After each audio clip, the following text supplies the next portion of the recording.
Política Impura. Um olhar sobre a semana. Olá, bem-vindos a mais um Política Impura. Hoje iremos tratar do Orçamento Geral do Estado para 2019, da importância da renovação do tecido económico português através das novas tecnologias e, inevitavelmente, do Brasil. Começamos primeiro pelo Orçamento Geral do Estado para 2019. O Orçamento Geral do Estado é, como é sabido, o documento em que se explicita qual a receita e a despesa com que o Estado deve contar para determinado ano. O Orçamento Geral do Estado é feito anualmente, inicia-se a sua entrada em vigor no primeiro dia de cada ano civil, em princípio, se não houver atrasos na sua elaboração, o que frequentemente sucedeu. E as suas implicações são complexas. São implicações económicas, políticas e jurídicas. No que toca às económicas, pois é importante que o Estado saiba quanto é que deve receber ou quanto é que pode receber e quanto é que deve pagar ou quanto é que pode pagar. No que toca às políticas, elas são mais complexas, porque a política orçamental implica escolhas. Uma escolha, nomeadamente, daquilo que devem ser as funções do Estado e devem ser os campos prioritários de atuação do próprio Estado. Aliás, toda a economia e toda a política, no fundo, é um conjunto de escolhas. E essa escolha revela-se decisiva precisamente no Orçamento Geral do Estado, porque é através do Orçamento Geral do Estado que é definido aquilo que cada setor da vida nacional, da economia, da educação, da saúde, da segurança, etc., recebe para o seu desenvolvimento e em que é que o vai gastar e como é que o vai gastar. Ora bem, um Orçamento Geral do Estado para poder exercer o seu objetivo primeiro deve ter, em primeiro lugar, em conta aquilo que é o património nacional. Isto é, a diferença entre aquilo que o país, ou melhor, o Estado, tem no seu ativo, e esse ativo implica a contabilização, por exemplo, desde os edifícios às participações do Estado em empresas, a tudo aquilo que são ativos, que é o património do próprio Estado. E depois, o seu passivo, isto é, aquilo que ele deve. No que toca à situação atual, a ter em consideração para 2019, o Estado português, entre cerca de 70 Estados de países desenvolvidos a nível mundial, é o que se encontra em 7ª posição mais negativa. O primeiro em situação negativa é a Grécia e, em 7º lugar, encontra-se Portugal. Porquê? Porque toda a riqueza do Estado somada é 40% inferior aos encargos que o Estado tem de suportar com as suas dívidas. E isso é muito importante a ter em conta porque é essa relação entre o património existente e as dívidas existentes, isto é, o saldo líquido, que neste caso, no que toca a Portugal, é negativo em cerca de 40%, no que toca à Grécia, em cerca de 111%, o país que está em 70º lugar, que é o país em que o saldo positivo é maior, é a Noruega, com cerca de 348% de saldo positivo do seu património. Ora bem, Tendo em conta isso, o Orçamento de Estado, mas repare-se que isto frequentemente não é tido em conta na elaboração dos Orçamentos Gerais do Estado. E devia ser. Por outro lado, tem que se ter em conta a divisão de receita e despesa pelos vários setores. Não é indiferente, como é óbvio, que por exemplo, a defesa, as Forças Armadas ou as Forças de Segurança Pública recebam 3% do Orçamento Geral do Estado, ou recebam 2% ou recebam 5%. Também não é indiferente que a saúde receba, por exemplo, 20%, ou receba só 15%, ou receba 25%. E o mesmo sucedendo com outros fatores. Se um Estado quer investir, obviamente, na saúde e na educação, tem que reforçar as verbas para a saúde e a educação. Se pretende considerar que o desenvolvimento das Forças Armadas e da segurança em geral, mas particularmente das Forças Armadas, são importantes, deve reforçar, como é óbvio, o orçamento para essas Forças Armadas ou de segurança. Outro problema, outra questão a ter em conta é a necessidade do Estado combater os grandes problemas nacionais. Quais são e qual seria, em meu entender, e qual é o primeiro grande problema nacional? Ou os dois primeiros grandes problemas nacionais, eu ligaria os dois. O primeiro grande problema nacional é, sem dúvida nenhuma, o envelhecimento da população. O país está a ser um país de idosos. Começamos a ficar com uma pirâmide de idades quase invertida. E isso traz consequências enormes em todos os sentidos, nomeadamente no próprio PIB. Se a população, a idade de atividade, é cada vez menor, porque, de uma maneira geral, a população idosa, no conjunto geral da população, vai aumentando, o PIB vai diminuindo. E quando se fala em crescimento do PIB, por exemplo, um crescimento que é previsto para o próximo ano de 2,2%, tem que se ter em conta os movimentos de população. Não é possível analisar o PIB sem ter em conta que, por exemplo, o número de pessoas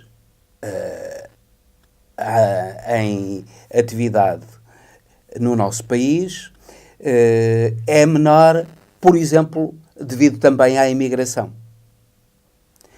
Repare-se que se as pessoas em idade de trabalhar imigram, e são essas que imigram, e ultimamente as pessoas em idade de trabalhar que têm imigrado são pessoas qualificadas, às vezes até altamente qualificadas, as mais qualificadas, e aqueles que imigram são os mais capazes, porque são aqueles que são capazes de sair, como alguém já disse, da sua zona de conforto e arriscar a vida. Ora, são esses que precisamente que mais poderiam contribuir para o crescimento do Produto Interno Bruto Nacional. E portanto, o combate ao envelhecimento, o combate à imigração, por exemplo, o combate também às assimetrias regionais, a desertificação do interior implica problemas enormes no interior e despesas muito mais acrescidas no interior e no litoral do que se houvesse uma distribuição mais razoável e mais razoável no sentido mais equilibrada entre o interior e o litoral, e as cidades não estivessem apinhadas de gente, nomeadamente problemas no que toca à própria segurança e ao emprego das pessoas que acorrem às cidades. Também deve ter em conta, como é óbvio, e isso eu poderia até pôr em primeiro lugar, as desigualdades de rendimentos dentro da população. É geralmente aceito que as desigualdades de rendimentos entre a população devem ser combatidas. E Portugal é um país extremamente desigual e essas desigualdades precisam de ser combatidas com políticas que mitiguem essas desigualdades. Às vezes,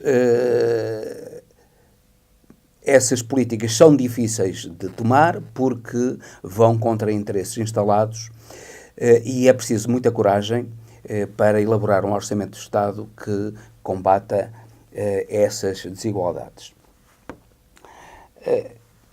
Finalmente, há a necessidade, e isso é muito importante, de modernização da economia e da criação de estímulos a que a economia se modernize.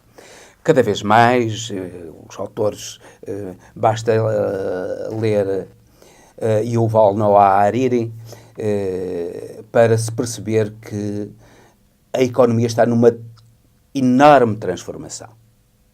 Porque a tecnologia, a ciência e a tecnologia transformam a vida do homem, transformam a vida das sociedades, transformam completamente a economia. E quem não se adaptar a isso fica para trás e está condenado, se não à pobreza, pelo menos a um menor desenvolvimento. E ligando agora o Orçamento Geral do Estado às novas tecnologias e à necessidade de modernização da nossa economia, nós tivemos recentemente notícias extremamente interessantes no que toca à modernização da nossa economia. E convém refletir se é por aí que devemos ou não avançar. Eu entendo que sim, que tem que ser por aí. E a contestada Web Summit, muita gente, partidos inclusive, colocam o problema de saber se há vantagens ou desvantagens na Web Summit. Eu entendo que há imensas, mas imensas vantagens. Não só no que toca a receitas que, digamos assim, de turismo, de entrada de pessoas aqui. A Web Summit mobiliza 60 mil pessoas, mobilizou à volta de 70 mil pessoas no ano passado. Teve 1.200 conferencistas. Todo o mundo esteve atento à Web Summit. Nós vamos ter, agora no início de novembro, novamente a Web Summit em Lisboa, e o governo português conseguiu um acordo com os organizadores da Web Summit, um deles Paddy Cosgrave, e Paddy Cosgrave aceitou que a Web Summit ficasse em Portugal durante os próximos 10 anos, isto é, até 2028. Mediante investimentos e por parte do Estado de cerca de 3 milhões de euros anuais. Mas para além desses 3 milhões de euros anuais, o Estado investirá na Web Summit ao longo destes 28 anos, 10 anos, até 2028, investirá cerca de 170 milhões de euros, nomeadamente para modernizar equipamentos para receber a Web Summit, nomeadamente, por exemplo, a FIL, a Feira Internacional de Lisboa. Poder-se-á dizer, é o Estado português a financiar a Web Summit. Não, porque o Estado português tem de ter em conta aquilo que ele vai receber com a Web Summit. Não só a importância da Web Summit e dos temas das novas tecnologias, nomeadamente da internet, para a economia portuguesa, para sensibilizar a opinião pública portuguesa para esses temas, mas também outras receitas. Está estimado que a Web Summit trará ao país cerca de 300 milhões de euros de receitas por ano. Repare-se, ao longo de 10 anos são 3 mil milhões de euros de receitas. Nem que as despesas do Estado fossem de 1.000 milhões, ainda ficava a lucrar 2 mil milhões. Portugal podia lucrar 2 mil milhões. Ora bem, essas receitas não são todas para o Estado, como é óbvio, os 300 milhões, mas uma boa parte são, porque o Estado vai receber vários impostos, IVA, IRS, etc., etc., decorrentes dessas despesas. Portanto, se o Estado investe, ele próprio vai receber e vai receber muito mais do que aquilo que investe. Por outro lado, a economia portuguesa recebe também muito mais do que aquilo que o Estado gasta e que a própria economia gasta para receber e manter aqui em Portugal a Web Summit. Por outro lado, e repito, é muito importante o contacto com os empresários portugueses e o trazer aqui a Portugal gente famosa e que quer na área das novas tecnologias, quer na área da administração de empresas, veio aqui, inclusivamente na área da filosofia, o Bernardo Henri Lévy veio aqui no ano passado. Portanto, há um conjunto de personalidades marcantes a nível mundial que vêm ao país e que servem de incentivo a que não só os nossos empresários, mas a população em geral se sensibilize para as novas tecnologias. E tudo isso é muito importante para a modernização da economia.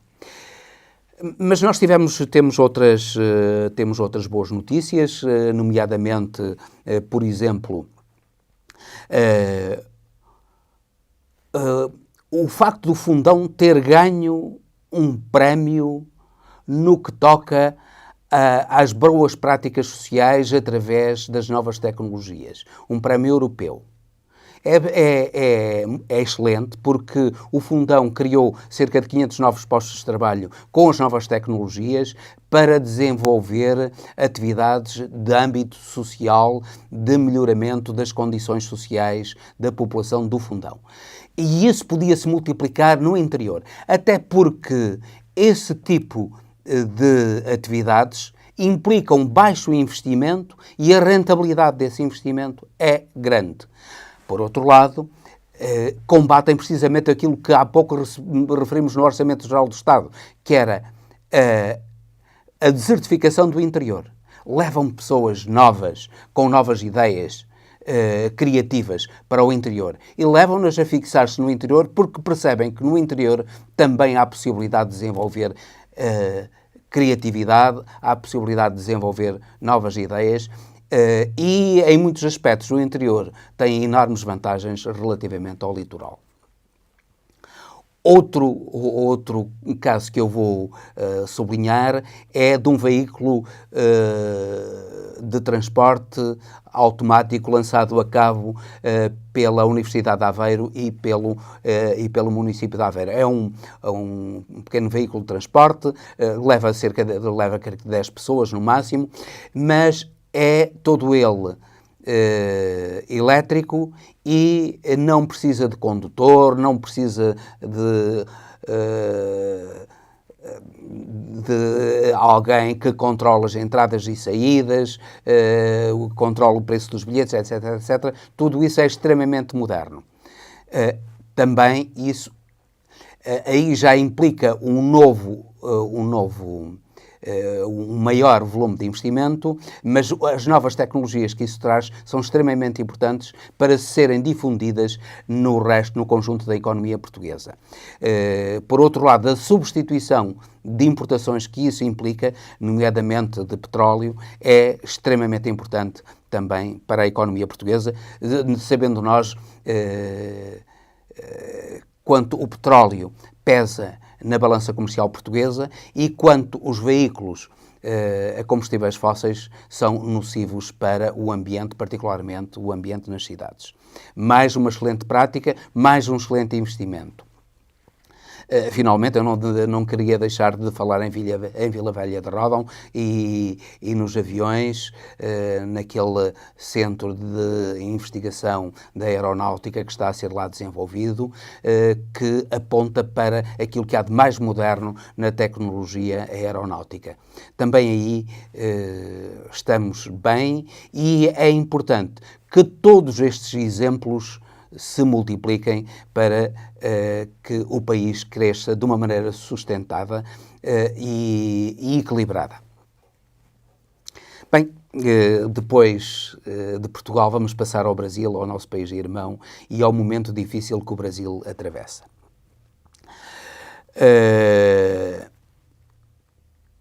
Eu estou convicto de que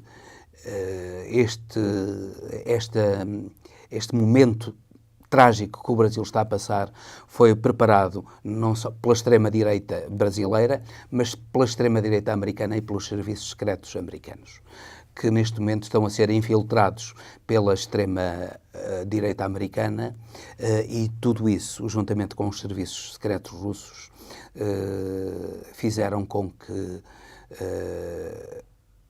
Bolsonaro fosse o escolhido e mais votado no Brasil, da mesma maneira que Trump foi o escolhido e mais votado e é presidente dos Estados Unidos. Repare-se que quer Bolsonaro, quer Trump são indivíduos perfeitamente primitivos. São completamente ignorantes e, curiosamente, ambos centrou a sua campanha nas mentiras, nas chamadas fake news, notícias falsas.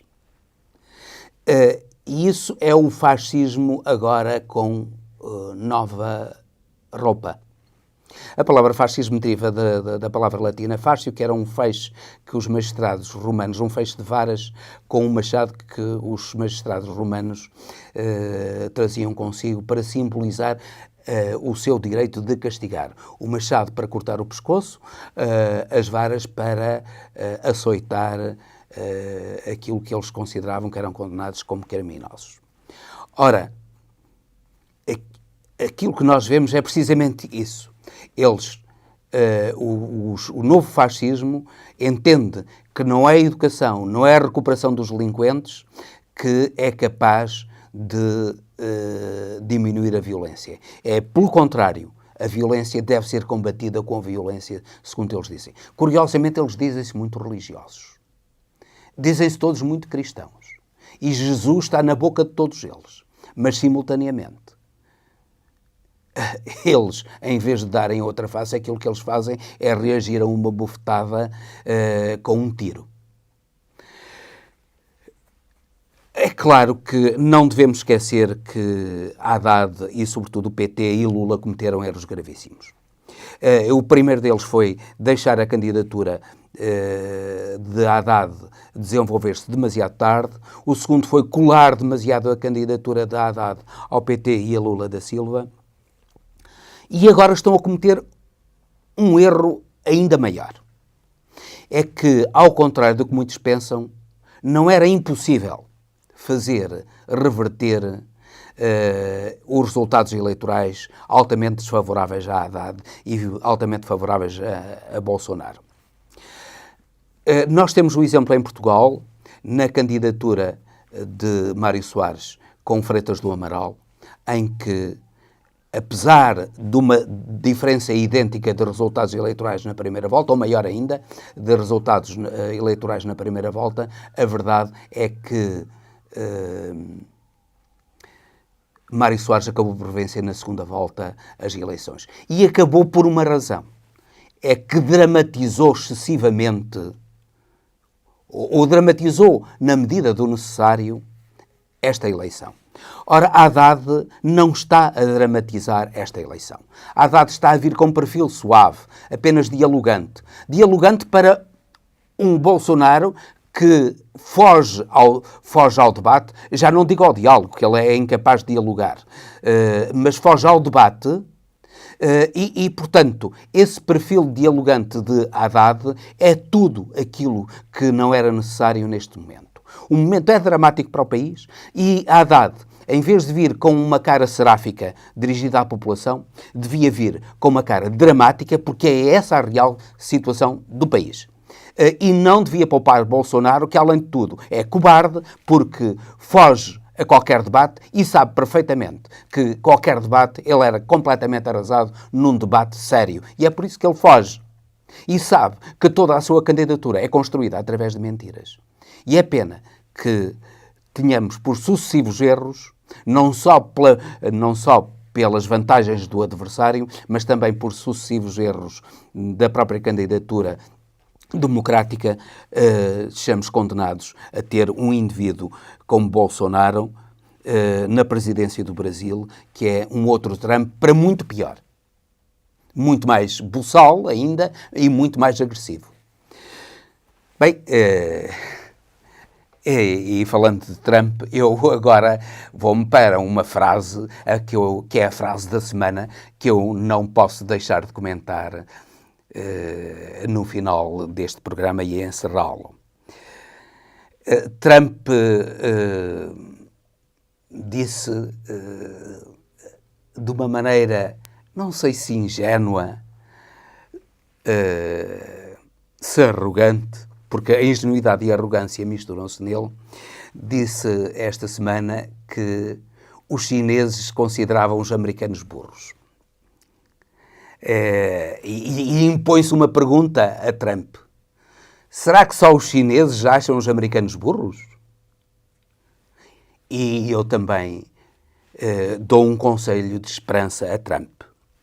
Não perca o seu orgulho, Sr. Presidente Trump. Na realidade, o senhor é o primeiro dos americanos. Então, até à próxima Política Impura. Política Impura. Um olhar sobre a semana.